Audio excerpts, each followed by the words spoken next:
සාමාන්‍යයෙන් කේන්ද්‍රයක් කියන්නේ මොකක්ද?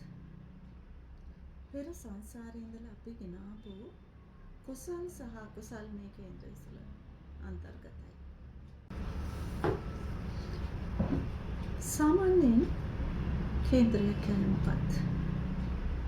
පෙර සංසාරේ ඉඳලා අපි ගෙනාවු කුසල් සහ අකුසල් මේ කේන්ද්‍රය තුළ අන්තර්ගතයි. ඒ වගේම තමයි ගිය ආත්මෙ ගැන අපි මෙහෙම කියමු.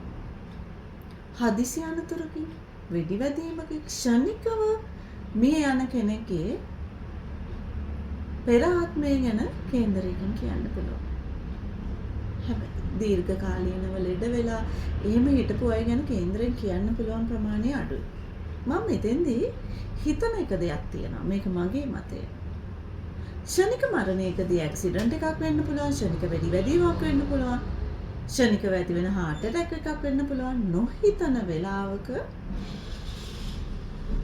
ජීවිතේ නැති වුණොත් මට හිතෙනවා තමන්ගේ තියෙන ආශාවන් තියලා තමයි ආයන්නේ. ඒ කියන්නේ මම කියන්නේ අපි සාමාන්‍යයෙන් බුදුදහමෙත් කියනවනේ අපේ මේ ආත්මයට තියෙන බැඳීම නිසා අපි අතරමං වෙනවායි කියලා.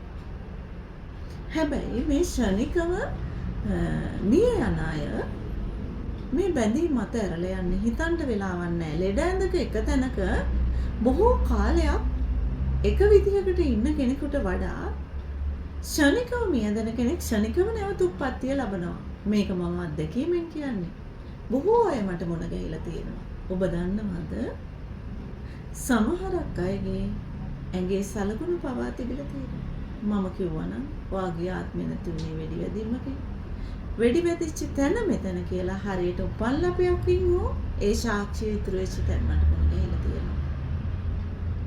ඒ නිසා නැවත උප්පත්තිය හා පෙර භවය සම්බන්ධව අනිවාර්යෙන්ම කියන්න පුළුවන්.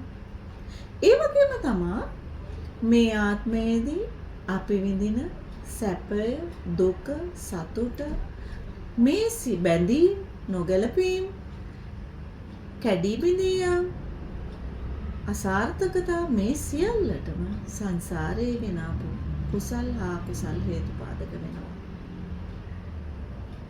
ඒ වගේම තමයි අපි දෙදෙනෙක්ගේ විවාහ ජීවිතයක් ගත්තාම කිසියම් කාලයකදී නොහිතන විදියට වෙන් වෙනවා.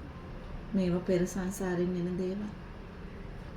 සමහරක් තැන් තියෙනවා ඔබ දැකලා ඇති තරුණ වියේදීම රෝද පුටු වලට වෙච්ච අය. ඒ වගේම තමයි සමහරක් අය ඉන්නවා හැමදාම දුකෙන් සතුට කියන දේ අඩුයි. හරියටම කේන්ද්‍රය පරීක්ෂා කරොත් මේ පෙර සංසාරේ කරපු අකුසල ඒවා හරියටම කියන්න පුළුවන්. එතකොට පෙර ආත්මේ ආයුෂ කොපමණද? මිය ඇදුනේ කොහොමද? නැවත උප්පත්තියකට පත් වෙන්නේ කොයි කාලෙකින්ද කියන වගේ හරියට පරීක්ෂා කරොත් කියන්න පුළුවන්. මේක නිතර කේන්ද්‍ර පරීක්ෂාවන් තුළින් ලබන අත්දැකීම් තුළින් අනිවාර්යයෙන්ම කිය හැකියි.